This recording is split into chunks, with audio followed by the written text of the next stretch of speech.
Muy bien, chicos, me presento. Yo soy el doctor Ricardo Taipe, cirujano de tórax y cardiovascular del Hospital Guillermo Benara. Y el tema que vamos a hacer el día de hoy es sobre enfermedades infecciosas pleuropulmonares.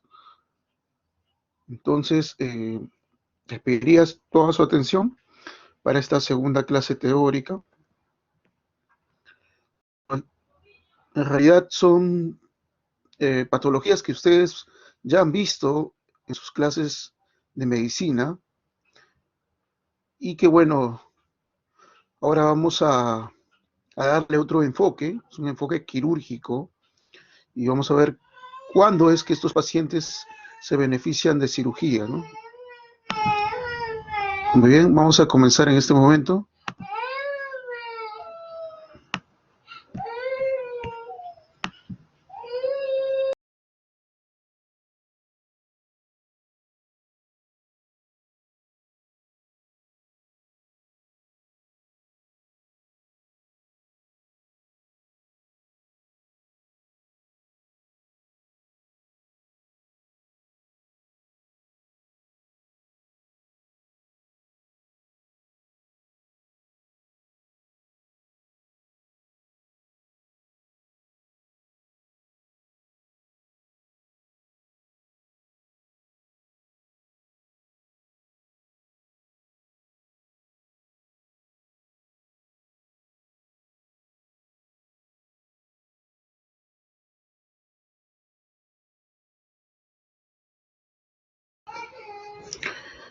Muy bien, creo que ya estamos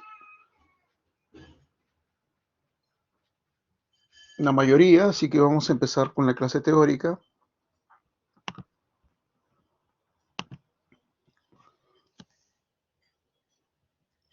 Muy bien, la primera patología que vamos a discutir el día de hoy es sobre absceso pulmonar. Bueno, el absceso pulmonar, por definición, es una colección purulenta, ¿no?, ubicada en una cavidad formada por la necrosis de parénquima pulmonar, ¿no? O sea, necrosis que se ha producido por la destrucción de este parénquima pulmonar que ha sido secundaria a una infección, ¿no? Usualmente los gérmenes que producen absceso pulmonar son gérmenes que se encuentran en el tracto gastrointestinal, ¿no? Básicamente a nivel de la orofaringe. Entonces, esta destrucción, digamos que, un momento, ahora sí, esta destrucción del parénquima pulmonar en absceso pulmonar, ¿no? En, a ver, espera.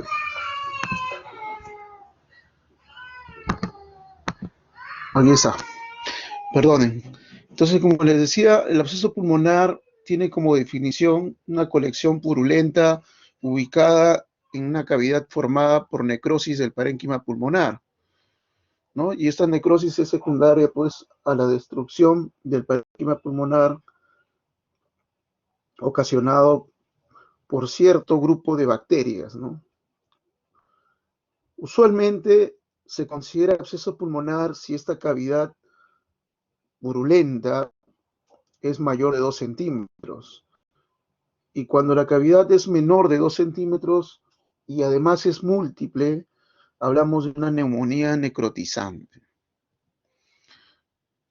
Esta es una imagen radiológica de un absceso pulmonar típico, ¿no?, en el cual se ve este nivel hidroaéreo, ¿no?, una cavidad, digamos, con una pared engrosada, ¿no?, muy notoria, que tiene este nivel de aire y líquido. El absceso pulmonar se puede clasificar ya sea por el número o por el mecanismo etiológico. Cuando es por el número, que es lo más frecuente, es que sea único, ¿no? Y múltiple usualmente se debe a que el paciente cursa con una neumonía necrotizante. En el caso del mecanismo etiológico, lo más frecuente es que sea primario, es decir, que sea una broncoaspiración del contenido gastrointestinal, buorofaringio para ser exactos, y secundario cuando se debe a una bacteriemia, ¿no? Paciente con sepsis, no necesariamente punto de partida eh, respiratorio, ¿no? Puede ser un paciente que tenga de repente una infección a nivel intestinal o a nivel óseo o a nivel cerebral, a nivel cardíaco, que por septicemia llegue, ¿no?, hacia los pulmones.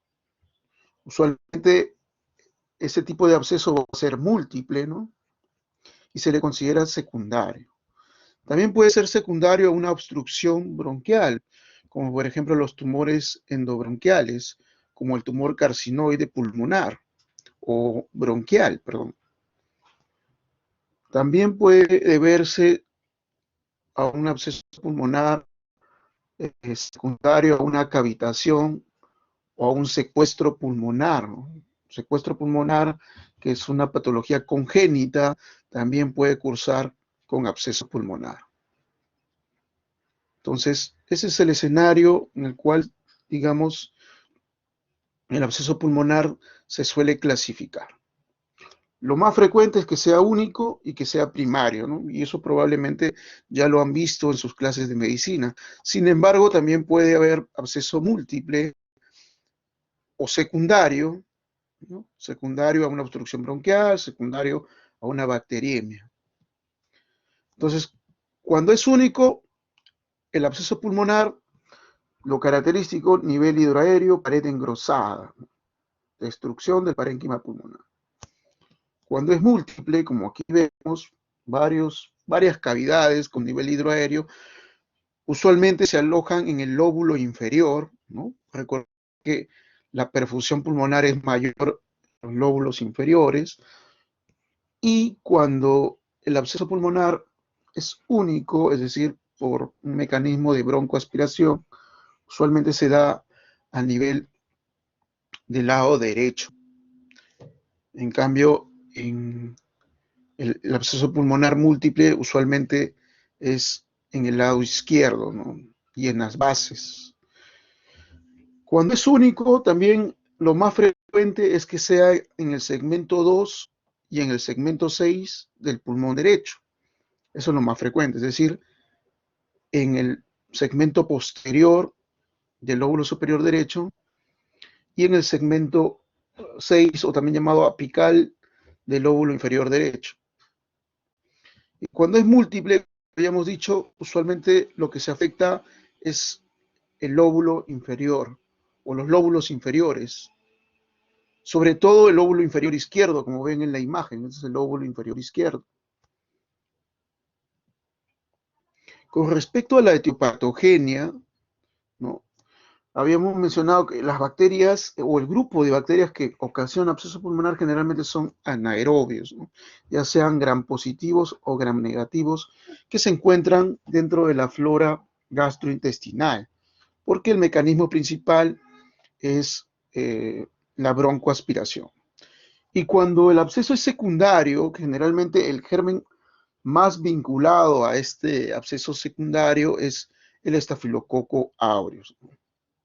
También se puede dar por gérmenes gram negativos de tipo aerobio, como la Klebsiella o la E. coli, y muy raramente lo produce el neumococo o los hongos, ¿no? Eso también ha sido pregunta de examen. El neumococo no se asocia a absceso pulmonar como sí lo hace con el empiema pleural, ¿no? El neumococo produce neumonía y la neumonía cursa con empiema pleural.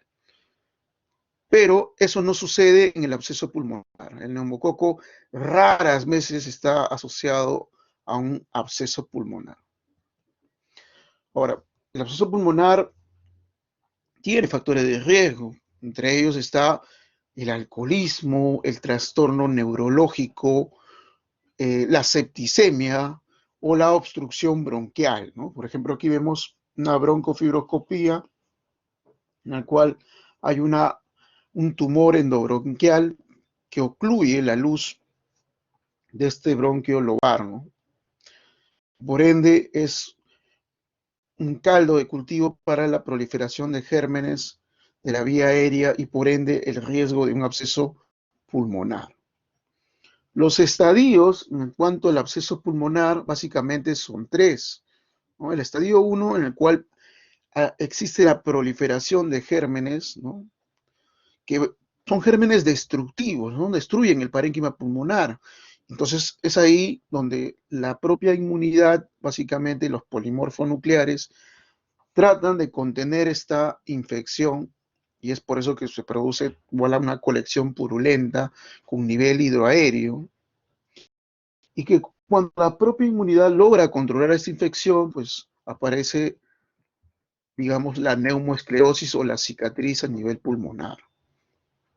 Entonces, ese es más o menos el escenario de evolución de un absceso pulmonar. Ahora, cabe recalcar que el absceso pulmonar secundario, ¿no? El que se debe a septicemia o bacteriemia, se puede establecer en el contexto de una endocarditis, por ejemplo, aquí de la válvula aórtica, puede terminar con absceso pulmonar múltiple o secundario, localizado más frecuente en el lóbulo inferior izquierdo, o también una septicemia asociada a un catéter de alto flujo de diálisis, catéter venoso central, catéter PORT, que se utiliza para tratamiento oncológico, por ejemplo, este catéter PORT que se encontraba a nivel de la vena cava superior, infectado, ¿no? Entonces, que no se podía extraer eh, desde fuera, se tuvo que hacer, por ejemplo, aquí una esternotomía media y una exploración más pericardectomía y explorar la vena cava a través del atrio derecho. Y miren, aquí está el catéter que producía justamente la migración de estos émbolos sépticos a nivel pulmonar, ¿no? Y también el absceso se puede deber a que el paciente tenga una patología congénita como el secuestro pulmonar intralobar, que es más frecuente en, digamos, adolescentes o adultos jóvenes, ¿no? A diferencia del secuestro pulmonar extralobar, que es más frecuente en neonatos y lactantes. El secuestro pulmonar se presenta justamente en ese secuestro pulmonar intralobar. Ahora, el diagnóstico del absceso pulmonar, como ustedes saben, básicamente son tres los síntomas más importantes: la tos, ¿no? La fiebre y el esputo fétido, también llamado pútrido, ¿no? Que aparece hasta en 2/3 de pacientes. Ahora, este cuadro clínico puede estar alrededor de 2 semanas y se considera agudo. Cuando está o cuando se presenta más de 4 a 6 semanas, hablamos de un absceso crónico, ¿no? Muchas veces los gérmenes aislados son, como hemos dicho, gérmenes anaerobios, ¿no? Es muy importante el cultivo del esputo en estos casos. Y este absceso pulmonar va a tener como examen complementario, ¿no? Ideal a la radiografía. Con una radiografía es suficiente para hacer el diagnóstico de absceso pulmonar. Pero en el caso de que un paciente no tenga una buena respuesta al tratamiento médico antibiótico, entonces vamos a solicitar una tomografía para ver la extensión de este absceso pulmonar, ¿no? Y bueno, en el caso de la mayor parte de pacientes, alrededor del 90%, el tratamiento médico logra, digamos, tratar con éxito esta patología, ¿no? La mayor parte mejora con tratamiento antibiótico por 4 a 6 semanas, más drenaje postural o nebulizaciones. Entonces, en 90% de casos paciente va a mejorar con ese tratamiento. Pero en los pacientes que son el 10%, no mejoran con tratamiento médico, ya pasó más de 4 o 6 semanas, ya el absceso se ha vuelto crónico, la pared es muy engrosada, la concentración de antibióticos no llega adecuadamente a la cavidad y radiológicamente la cavidad se sigue viendo grande, mayor de 4 centímetros. Entonces debemos optar por el tratamiento quirúrgico porque el paciente ya tiene un absceso crónico que puede o no complicarse.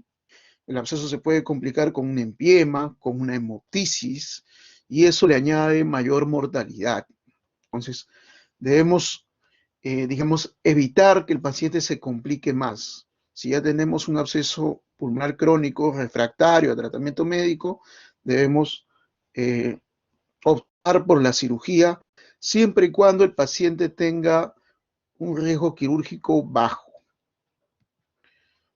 La cirugía estándar en el absceso pulmonar es la lobectomía. O sea, de paso, eso solo ocurre en 10% de pacientes, ¿no? La gran mayoría va a mejorar con tratamiento médico. Entonces, miren aquí a la macroscopía, un pulmón destruido, microscópicamente se ve la cavidad y alrededor la reacción inflamatoria de polimorfonucleares. Miren, es un pulmón, en este caso el lóbulo inferior izquierdo, destruido. Y como les mencionaba, los pacientes, en su gran mayoría, ¿no? Por eso está tuerca más grande, van a mejorar con tratamiento médico. Sin embargo, va a haber un grupo de pacientes, alrededor del 10%, que van a seguir con fiebre, van a seguir con sintomatología y radiológicamente el absceso no se va a reducir. Entonces, en ese caso tenemos dos opciones. O optamos por la cirugía en los pacientes que tienen bajo riesgo quirúrgico o tomamos en cuenta el drenaje percutáneo en aquellos pacientes que tienen riesgo quirúrgico alto. Este drenaje percutáneo endocavitario, ¿no? Como se ve en la imagen de aquí, consiste en introducir un catéter que puede ser un catéter pigtail, como vemos aquí, de 14 French en el absceso pulmonar y aspirar manualmente esa colección purulenta, ¿no? Obviamente para hacer eso se necesita una guía. La guía puede ser fluoroscópica, puede ser tomográfica o inclusive se puede hacer por ultrasonido, ¿no? La idea es localizar el absceso, como vemos aquí, esta cavidad, introducir el catéter y drenarlo, ¿no? Por ejemplo, aquí con guía tomográfica a través, ¿no? De forma percutánea se está ingresando a parénquima pulmonar y se está drenando el absceso, ¿no? Por ejemplo, aquí en este artículo, el drenaje percutáneo asociado a los antibióticos, pues permiten que el paciente empezó con un absceso mayor a 4 centímetros, pues después de 2 semanas ya solo tenga esta cicatriz, ¿no? En aquellos pacientes que no mejoran con tratamiento médico, el drenaje percutáneo es una opción, sobre todo aquellos que tienen alto riesgo quirúrgico. Muy bien, ahora vamos a hablar de las bronquiectasias. Las bronquiectasias, por definición, vienen a ser una dilatación permanente, ¿no? E irreversible de los bronquios, causada por la destrucción de sus componentes, ¿no? A nivel de la pared bronquial, componentes elásticos y musculares, ¿no? Entonces, estas bronquiectasias, como vemos aquí, vienen a ser ya sean bronquios segmentarios o subsegmentarios, que se van a dilatar de forma progresiva y va a ser irreversible, es decir, no se van a curar, van a seguir avanzando a lo largo de su vida, sobre todo cuando la noxa es persistente, ¿no? Aquí vemos bronquiectasias en el lóbulo inferior izquierdo, ¿no? Y antiguamente no se utilizaba la tomografía para el diagnóstico de bronquiectasias, se utilizaba la broncografía, ¿no? Como vemos aquí. Esto obviamente es parte de la historia de la medicina porque esto ya no se usa, lo que se usa es la tomografía de tórax para el diagnóstico de las bronquiectasias. Hay que recordar que los textos mencionan que las bronquiectasias son más frecuentes en los lóbulos inferiores, también en la língula y en el lóbulo medio. Pero eso no sucede en nuestro país, o mejor dicho, en América Latina, ¿no? Porque en nuestro país la tuberculosis pulmonar es una enfermedad endémica. Y como ustedes saben, la tuberculosis afecta más los lóbulos superiores y por ende la secuela que genera la tuberculosis, que es las bronquiectasias, son más frecuentes en los lóbulos superiores. Entonces, por ejemplo, aquí, cuando clasificamos a las bronquiectasias por su etiología, vamos a ver que las bronquiectasias adquiridas y congénitas. En caso de las adquiridas, lo más frecuente en nuestro país y en América Latina es la tuberculosis pulmonar. Sobre todo la secuela que genera la tuberculosis pulmonar eh, que deriva en bronquiectasias.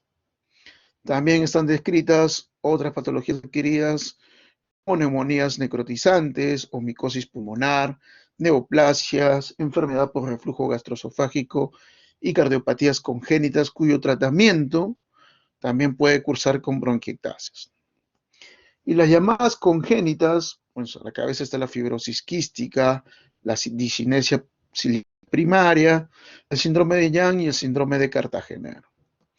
Síndrome de Cartagener, recordar que se caracteriza no solo por bronquiectasia, sino porque va a haber un situs inversus y que usualmente se afecta es el lóbulo medio, ¿no? Como vemos aquí, el pulmón derecho está en el otro lado, ¿no? En el lado izquierdo, y este sería el lóbulo medio, que está afectado por bronquiectasias. Ahora, las bronquiectasias en nuestro país y en países en desarrollo, ¿no?, son la causa muy importante de morbimortalidad, ¿no? A diferencia de los países desarrollados, donde la bronquiectasia es menor a 1% en incidencia, es bien bajo, ¿no? En nuestro país la bronquiectasia es bastante frecuente y es una causa importante de morbimortalidad y es por eso que nosotros lo seguimos enseñando, ¿no? Sin embargo, como habíamos mencionado, una de las patologías congénitas que cursa con bronquiectasias es la fibrosis quística. La fibrosis quística es una enfermedad de herencia autosómica recesiva, como ustedes saben, cuyo gen se encuentra en el cromosoma 7 en el brazo largo o brazo Q. Este gen, en realidad, lo que, digamos, hace es que va a haber una proteína controladora, ¿no?, de la regulación transmembrana de la fibrosis quística que está asociado a un canal de cloro, y este canal de cloro va a ser defectuoso, ¿no? Ahora, ¿dónde vamos a encontrar estos canales de cloro? Usualmente en las células de clara a nivel del epitelio respiratorio. Entonces, esa mutación, digamos, afecta a este canal de cloro. Luego vamos a explicar de qué forma. Entonces, las bronquiectasias que se producen en la fibrosis quística no son como las llamadas adquiridas, en la cual están localizadas a un lóbulo o a un solo pulmón. Generalmente las bronquiectasias en la fibrosis quística tienen una afectación difusa, o sea, todo el pulmón, predominantemente en los lóbulos superiores, de ambos pulmones. Y como les mencionaba, aquí el problema es el canal de cloro, ¿no? Por ejemplo, en una célula normal, el canal de cloro permite la salida de este anión, ¿no?, y por ende eh, la salida de carga negativa, ¿no? Para que haya una homeostasis debe haber ingreso de este catión sodio a través de esta bomba TPasa. Y de esa manera se maneja la homeostasis. Obviamente, al ingresar el sodio, también va a ingresar agua porque el sodio va a permitir la reabsorción de agua. Pero ¿qué sucede cuando el canal de cloro es defectuoso? significa que el canal de cloro ya no va a tener la función, digamos, de llevar el cloro intracelular al extracelular. Entonces las cargas negativas se van a acumular aquí, dentro de la célula. Y es por eso que va a ingresar más sodio para tratar de llegar a un equilibrio, ¿no? Y ese ingreso, digamos, adicional de sodio va a hacer que se reabsorba más agua. Y esa reabsorción de agua va a hacer que el moco se espese más, ¿no? Se vuelva más viscoso y, y ese moco viscoso va a obstruir los bronquios o la vía aérea, siendo un sitio de cultivo para la proliferación de gérmenes. Y es por eso que esa noxa produce una bronquitis y luego bronquiectasias. Eso sucede en toda glándula exocrina, ¿no? Como habíamos visto en el caso del epitelio respiratorio, la célula de Clara. ¿Qué se le puede ofrecer a los pacientes con fibrosis quística que tienen bronquiectasias? Bueno, lo que se le ofrece es el trasplante pulmonar, ¿no? Bipulmonar. En este caso son las imágenes del último trasplante pulmonar que se hizo en nuestro hospital, en el Hospital Almenara. Ahora, si el paciente no recibe tratamiento médico, ¿no? Porque el tratamiento de la bronquiectasis es tratamiento médico, va a terminar en el cor pulmonar, ¿no? Entonces, como hemos visto, muchas patologías pueden producir bronquiectasias. Y estas bronquiectasias lo que van a hacer es aumentar el moco, ¿no? Va a haber digamos, un clearance ciliar reducido, ¿no? Va a aumentar el esputo mucopurulento y por ende eso va a llevar a un aumento o a una migración de polimorfos nucleares que justamente tienen estas proteínas llamadas elastasas que van a generar daño en la pared del bronquio y por ende lo van a hacer más susceptible a infecciones o a proliferación de microorganismos que a la larga van a terminar en bronquiectasias, ¿no? O sea, esto se vuelve un círculo vicioso. Eso es que las bronquiectasias, digamos, tienen un carácter de daño progresivo e irreversible. Microscópicamente, una bronquiectasia, ¿no? Se debería ver de esta manera. Aquí arriba, un bronquio normal con su epitelio respiratorio, su cartílago, sus músculos, ¿no? Y esta es una bronquiectasia, una luz deforme, dilatada, con moco en su interior, ¿no? Con pérdida del cartílago y del músculo, y con la aparición de neovasos. Miren, aquí hay un neovaso. Entonces, eso es muy frecuente en las bronquiectasias, ¿no? Es más, una de sus manifestaciones es la hemoptisis, justamente por la formación de nuevos vasos, ¿no? Esos vasos que van a hacer un shunt sistémico pulmonar entre las arterias bronquiales y la circulación pulmonar, ¿no? Es por eso son muy frágiles, el paciente tose y se rompe, produciendo una hemoptisis. Lo más frecuente o el germen más frecuente asociado a las exacerbaciones de las bronquiectasias es la Haemophilus influenza, ¿no? Los síntomas que usualmente producen estas exacerbaciones de las bronquiectasias son la tos, el esputo purulento y la disnea, ¿no? El esputo, que en un inicio fue mucoso, se puede transformar en purulento cuando la bronquiectasia está infectada. Además, puede cursar con hemoptisis y esto debido a la formación de nuevos vasos. Entonces, ese cambio del esputo es, digamos, considerado dentro del cuadro clínico de una exacerbación de bronquiectasias. Entonces, el diagnóstico clínico apoyado por una imagen tomográfica, en este caso la radiografía sí no nos ayuda en nada, básicamente es la tomografía la que permite el diagnóstico, ¿no? Al observar estas imágenes en anillo de sello. Radiológicamente también se pueden clasificar las bronquiectasias. Por ejemplo, en cilíndricas, cuando está dilatado todo el contorno del bronquio, en varicosas, cuando hay estenosis y dilataciones, ¿no? Y llamadas quísticas, que viene a ser ya la bronquiectasia final, ¿no? O sea, primero empezó con cilíndrica, va avanzando, va progresando la enfermedad y termina siendo quística, como vemos aquí. Esta imagen quística, o también llamada bronquiectasia sacular, es el estadio final de las bronquiectasias. Como se mencionó, el gol estándar es la tomografía. Con respecto al tratamiento, como ven aquí, la balanza, la que pesa más, es el tratamiento médico.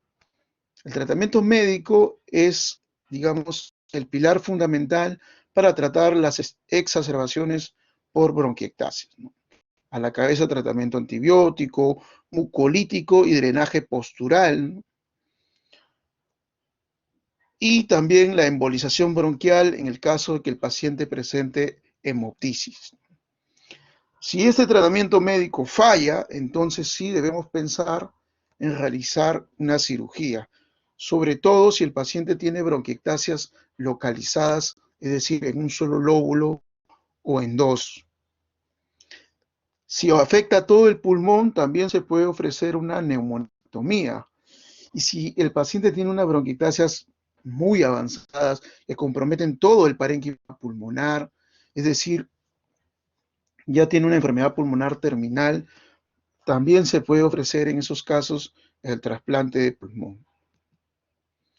Entonces, la embolización bronquial, que se considera parte del tratamiento médico, eh, para los casos de hemoptisis masiva o amenazante, como vemos aquí, ingresa un catéter hacia la aorta y luego a nivel de las arterias bronquiales. Recuerden ustedes que las arterias bronquiales son ramas de la aorta.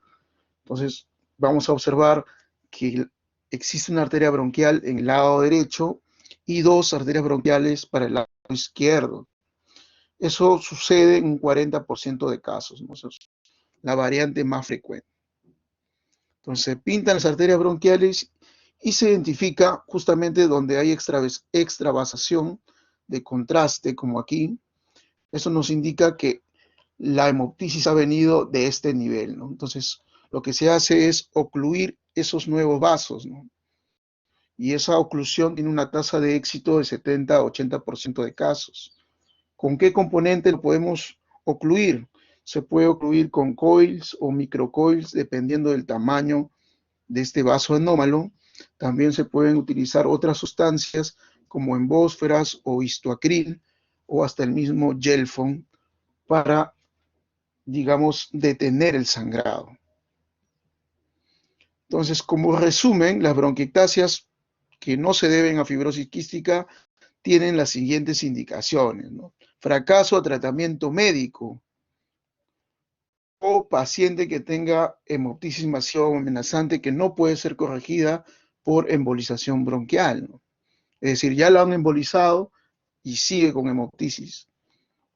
Entonces es un paciente candidato a cirugía, sobre todo si las bronquiectasias están localizadas y además técnicamente son resecables por completo. Obviamente eso debe ir de la mano de una evaluación neurológica, es decir, de una reserva respiratoria adecuada, ¿no? Con un BEF1 o una capacidad pulmonar total adecuada, ¿no? Si el paciente no tiene reserva respiratoria, es decir, está en una enfermedad pulmonar terminal, ya no sería candidato a cirugía como lobectomía o neumonectomía. En ese caso, el paciente se le puede ofrecer un trasplante pulmonar, digamos, porque tiene una enfermedad muy avanzada, ¿no? Entonces, las bronquiectasias, como hemos dicho, que son refractarias a tratamiento médico, nosotros le podemos ofrecer una lobectomía o una neumonectomía, por ejemplo. Aquí se ve la afectación del pulmón izquierdo, el lóbulo superior, ¿no? En este corte más inferior, porque ya veo el bronquio principal derecho y el bronquio principal izquierdo, aquí solo veía la tráquea, miren. Eso quiere decir que este bronquio es el bronquio del lóbulo inferior, y miren todas las bronquiectasias que tiene el lóbulo inferior. Por lo tanto, si está afectado el lóbulo superior y está afectado el lóbulo inferior, es decir, está afectado todo el pulmón izquierdo. Entonces, en este caso, yo no puedo ofrecer lobectomía, tengo que resecar todo, la resección tiene que ser completa. Por lo tanto, el tratamiento sería una neumonectomía izquierda en este paciente. Y para poder realizarla, yo necesito valorar la reserva respiratoria, es decir, a ver si el paciente tolera hacer la exéresis del pulmón izquierdo. Por ejemplo, en este caso, hay afectación del lóbulo superior derecho, porque aquí está la tráquea, aquí ya veo la bifurcación, bronquio principal derecho, bronquio principal izquierdo, afectación del lóbulo medio, afectación del lóbulo inferior derecho. Es decir, está afectado todo el pulmón derecho. Por lo tanto, también lo que se podría ofrecer es una neumonectomía derecha, ¿no? Porque la afectación es de todo el pulmón derecho. Entonces, ¿de qué manera podemos hacer esta neumonectomía o esta lobectomía? A través de una toracotomía. Para esto utilizamos una ventilación unipulmonar que consiste a grandes rasgos en ventilar el pulmón sano mientras el pulmón enfermo se colapsa, ¿no? Entonces, tiene dos lúmenes, un lumen que va hacia el pulmón sano y otro lumen que va hacia el pulmón enfermo, ¿no? Entonces, eso hace de que mientras se opere el pulmón enfermo, se siga ventilando el pulmón sano, ¿no? De esa manera garantizamos que el paciente, digamos, las secreciones del pulmón enfermo pasen hacia el otro lado, ¿no? Ya que este eh, tubo es un tubo especial, ¿no? Que tiene dos lúmenes. Con este sistema se puede realizar una cirugía pulmonar de manera más confiable. Entonces, el paciente debe estar en decúbito lateral, como vemos aquí, con el brazo extendido y flexionado a nivel del codo. Esta es la incisión que utilizamos en el Hospital Almenara, que es una incisión llamada toracotomía axilar vertical, ¿no? Y se incide lo que es el borde superior ingresando ya sea por la quinta o cuarta costilla, dependiendo del caso. Y luego pues se ven o se coloca este separador de finoquieto para poder explorar el pulmón y poder proceder a la lobectomía o neumonectomía, ¿no? En los casos de bronquiectasia siempre se debe evitar resecciones en cuña o resecciones, digamos, sublobares, por el alto riesgo de fístula broncopleural, ¿no? Ahora, ¿cuál es la repercusión o el impacto que tiene la cirugía en las bronquiectasias? Ya hay muchos estudios que hablan sobre esto, ¿no? Yo he tomado uno de aquellos y lo que mencionan es que las bronquiectasias sí mejoran la calidad de vida de los pacientes, ya sean bronquiectasias localizadas o no localizadas, tienen un impacto en la calidad de vida de los pacientes y en la satisfacción después de la cirugía, ¿no? Entonces, es por eso que hasta el momento sigue vigente la cirugía para bronquiectasias, a pesar de que no es el tratamiento de elección, ¿no? Muy bien, ahora vamos a hablar de esta última patología, que es el empiema pleural. El empiema pleural también es una colección purulenta, como en el absceso pulmonar, solo que el empiema pleural no se da en el parénquima, sino la colección purulenta está ubicada en el espacio pleural. Entonces, si vamos a hablar del espacio pleural, debemos recordar que en el espacio pleural existe un líquido, que es el líquido pleural, que usualmente está de 0.1 a 0.2 centímetros cúbicos por kilogramo de peso y que la renovación diaria es de 1 a 2 litros. Entonces, este líquido pleural, que de forma habitual lo tenemos entre 5 a 15 mililitros, casi digamos lubricando las pleuras visceral y parietal, ¿no? Va a permitir la ventilación pulmonar ¿no? Se va a ver trastocado en el contexto de un empiema pleural, ¿no? Entonces, esta es una imagen, por ejemplo, de un empiema pleural. ¿Por qué decimos que este es un empiema pleural? ¿Por qué? Porque la pleura parietal, miren, está engrosada y la pleura visceral que está pegada al pulmón también está engrosada. Por ejemplo, el pulmón derecho, aquí tú no ves la pleura. La pleura no se ve en una tomografía, pero sí se hace patente cuando se enferma. Es decir, aquí hay un engrosamiento de la pleura, tanto parietal como visceral. Es decir, las pleuras se han separado. Eso se llama signo de división pleural y es característico de un empiema pleural. Entonces, la tomografía nos ayuda bastante para el diagnóstico de un empiema pleural, no solamente la punción, como seguramente han revisado en sus clases de medicina. Entonces, la anatomía de la pleura es muy importante para saber y conocer el empiema pleural, ¿no? Por ejemplo, aquí nos hablan del alveolo, ¿no? A este nivel, el músculo y la costilla, ¿no? Entonces el epitelio alveolar, y esta es la pleura, miren, las células mesoteliales que tapizan. Entonces, entre el alveolo y las células mesoteliales vamos a encontrar vasos linfáticos, nervios, grasa, etcétera, o los mismos capilares, ¿no? Y es en este espacio donde se produce el líquido pleural. Entonces, ¿dónde se produce el líquido pleural? Se puede producir en la pleura parietal o en la pleura visceral. Sobre todo, por eso la flecha más gruesa se produce en la pleura parietal. La reabsorción, porque hemos visto también que el líquido pleural se reabsorbe, la reabsorción es fundamentalmente a través de esos estomas linfáticos que se encuentran en la pleura parietal. Pregunta de examen. ¿A qué nivel se reabsorben el líquido pleural? A nivel de la pleura parietal, ¿no? A través de estos estomas linfáticos. Ahora, la etiopatogenia del empiema pleural se puede deber a un mecanismo de continuidad, que es lo más frecuente, ¿no? Paciente que tiene neumonía y la neumonía se complica con un derrame paraneumónico y el derrame paraneumónico a su vez se infecta y termina en un empiema, ¿no? Eso ocurre en 50% de casos, lo más frecuente en el contexto de un empiema agudo.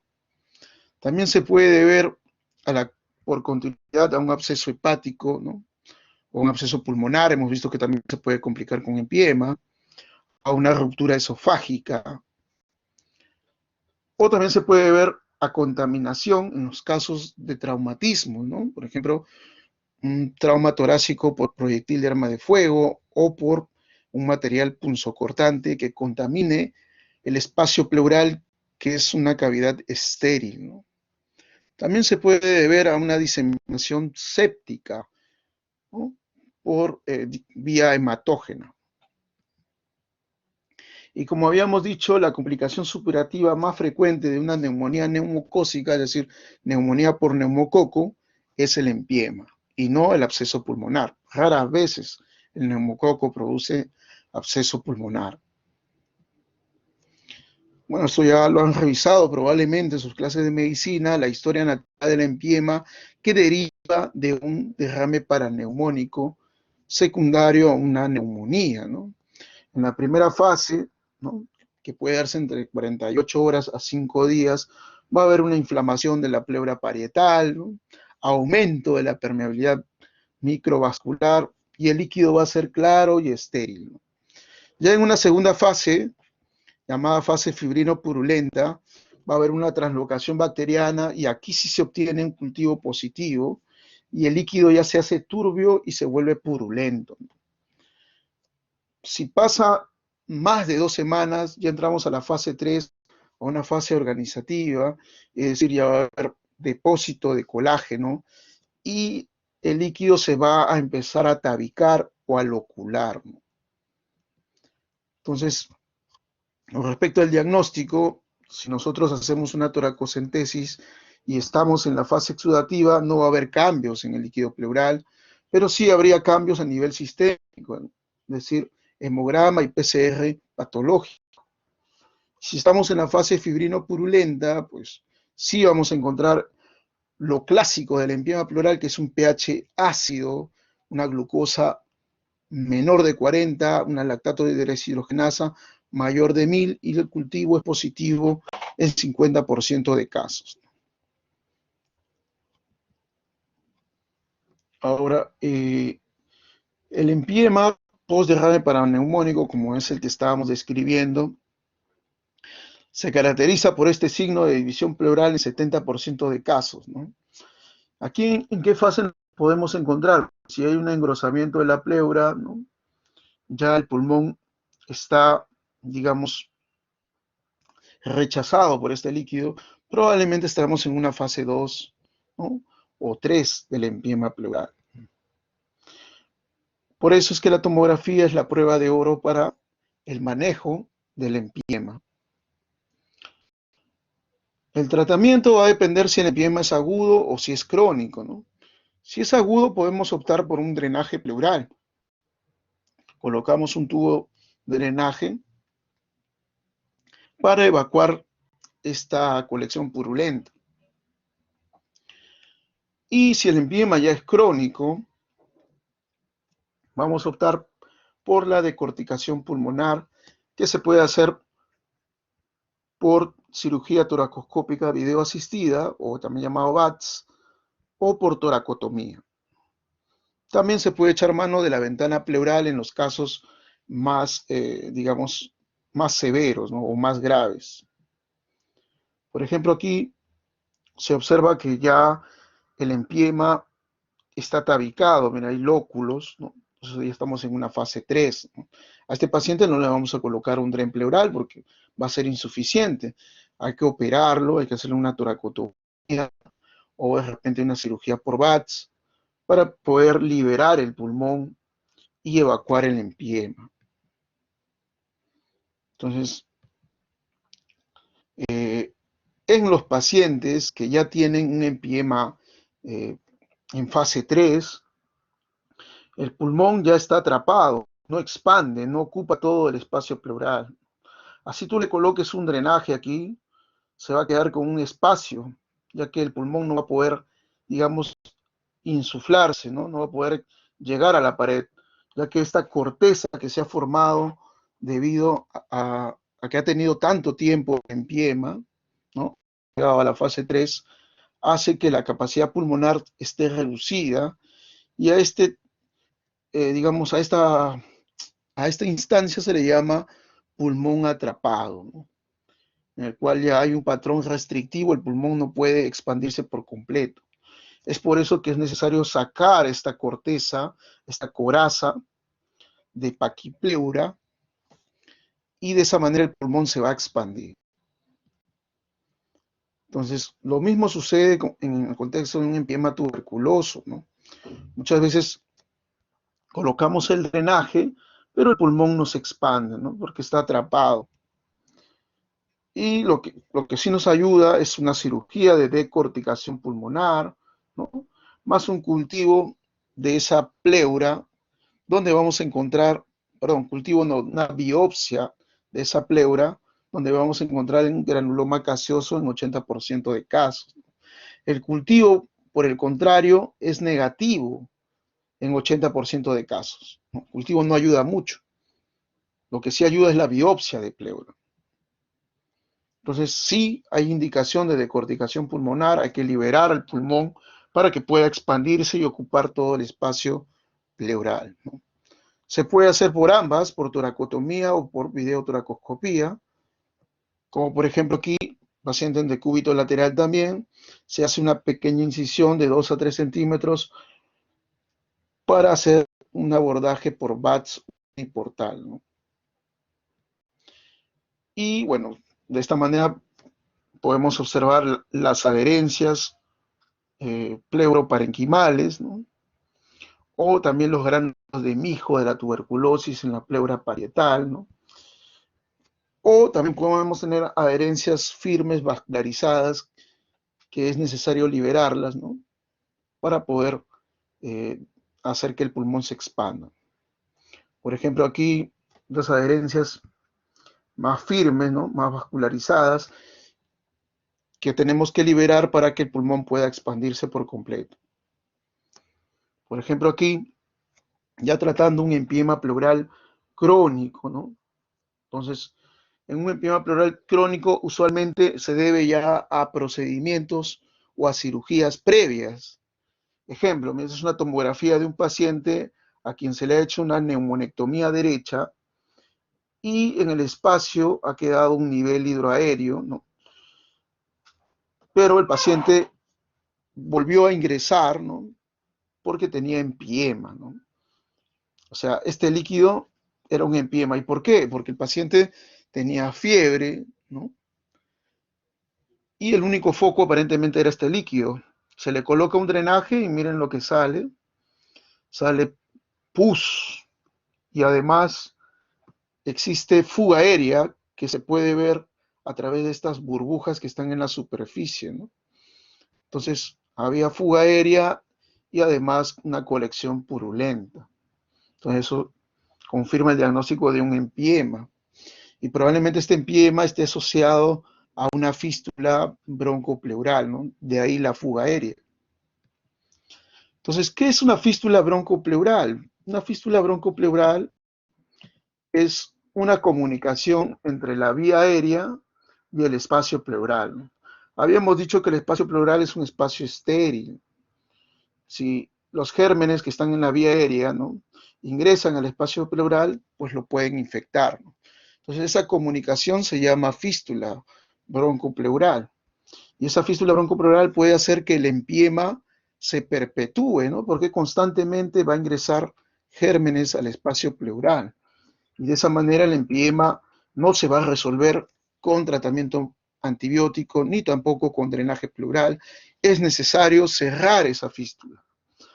Entonces, como habíamos visto, el lado derecho es el que se afecta más. ¿Y por qué? Eso se debe a la angulación tráqueo-bronquial, ¿no? En el lado derecho la angulación es de 25 grados y en el lado izquierdo de 45 grados, es decir, está más verticalizado el bronquio principal derecho. Y es por eso que se afecta más de la fístula broncopleural, sobre todo cuando existe la neumonectomía derecha. Y además porque, como mencionamos, es irrigado por una única arteria bronquial. En el lado izquierdo hay dos arterias bronquiales. Y esa es otra razón anatómica. Por ejemplo, aquí se hizo una neumonectomía izquierda, es decir, sacó el pulmón izquierdo, pero el paciente hizo fístula. Miren la comunicación del bronquio principal izquierdo con el espacio pleural y es el nivel hidroaéreo, ¿no?, en el espacio pleural, lo que es indicativo de un empiema. Entonces, se le hace la broncofibroscopía y se ve la fístula a nivel del bronquio principal izquierdo, ¿no? Entonces, ¿cuáles son los factores de riesgo? Como habíamos mencionado, factor anatómico, la irrigación. El lado derecho tiene una sola arteria bronquial, ¿no? Otro factor es el factor técnico. Después de hacer la neumonectomía, se deja un muñón muy largo. En realidad, se debería dejar un muñón como máximo de 1 centímetro o menos de 1 centímetro. Por ejemplo, aquí en la tomografía anterior vemos que el muñón del bronquio principal izquierdo es larguísimo, ¿no? Aquí debe haber por lo menos 3 centímetros. Entonces, eso es una, digamos, una falla técnica que hace que el paciente se, se predisponga a un riesgo de fístula broncopleural, ¿no? Y bueno, pacientes que están demasiado tiempo en intubación después de una cirugía pulmonar también tienen riesgo de fístula broncopleural, ¿no? Entonces, como habíamos dicho, si queremos resolver el empiema, tenemos que cerrar la fístula. Y la fístula la podemos cerrar a través de este abordaje, un abordaje en el cual se hace una cervicoesterotomía parcial y se llega a la carina, ¿no?, y de la carina del bronquio principal. Eso lo hacemos generalmente cuando la fístula está en el lado izquierdo. Y después de eso evacuamos el empiema a través de una ventana pleural, como vemos acá. La ventana pleural consiste en hacer una resección de 2 o 3 segmentos totales y la piel, digamos, la vamos a suturar con el epitelio de la pleura. De esa manera, la cavidad va a estar abierta y se puede realizar un lavado pleural diario hasta que se limpie el espacio pleural. Por ejemplo, aquí son fotos de un paciente con una semana de evolución de una ventana pleural, ¿no? En este caso derecha, ¿no? Y está en la sutura de la piel con el epitelio pleural. Conforme pasa el tiempo, mientras se limpia la cavidad, digamos, la ventana se va a ir cerrando, ¿no? Por ejemplo, aquí ya de 6 semanas ya se ha constreñido la ventana, todavía hay sección turbia, ¿no? Por lo tanto hay que seguir lavando la cavidad. Puede demorar años en cerrar. Lo importante es que ya no esté, digamos, infectada. Muy bien, será la clase que quería transmitirles el día de hoy. No sé si hasta ahí tendrán alguna pregunta o algún comentario respecto a la clase teórica.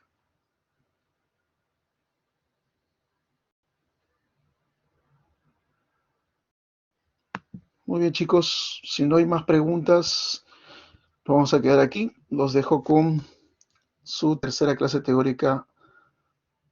Que tengan una buena tarde. Hasta luego. Gracias, doctor. Buenas tardes. Gracias, doctor. Hasta Gracias, luego. doctor.